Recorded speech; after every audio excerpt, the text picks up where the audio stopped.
ছেলে একটা ব্যাগ হাতে করে বাইরে বার হয়েছে, মা ডেকে বলে, এই খোকা কোথায় যাচ্ছিস বাবা? মা বাজারে যাচ্ছি।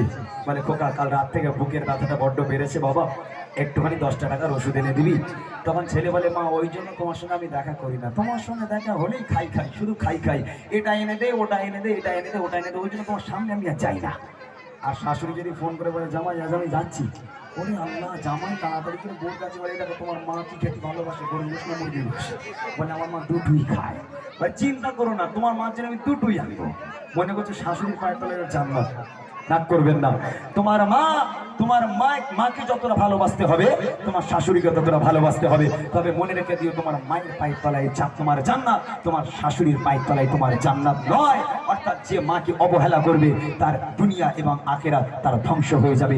মা হচ্ছে এমনই একটা নিয়ামতে আল্লাহ। তিনি শেষ কথা কবি লিখে থাকেন, তোমার মতো এত আদর, তোমার মতো এত আদর কেউ তো করে না।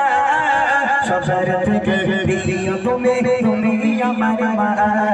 সবার থেকে প্রিয় তুমি, তুমি আমার মা। তোমার মতো এত আদর, তোমার মতো এত আদর কেউ তো করে না। সবার থেকে প্রিয় তুমি, তুমি আমার মা। সবার থেকে প্রিয় তুমি, তুমি আমার মা। চলে যদি যাও কখনো রেখে যেও না, চলে যদি যাও কখনো রেখে যেও না।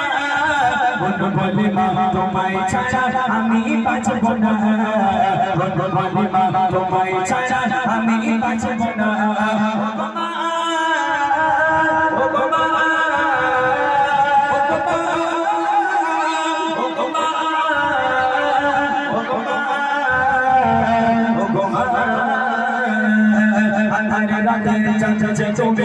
তুমি বলে গেলো, তোমায় যখন দেখে আমার মন হয়ে যায় ভালো। আন্ধারে রাতে চাচাছে তুমি, তুমি বলে গেলো, তোমায় যখন দেখে আমার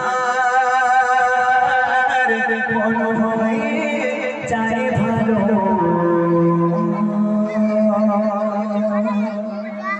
চল আমরা এবার শুনতে থাকি আমাদের সুদিন ভাইয়ের কণ্ঠে কিছু কালাম, তারপর ইনশাল্লাহ আমি আরো কিছু নতুন কালাম, কিছু পুরাতন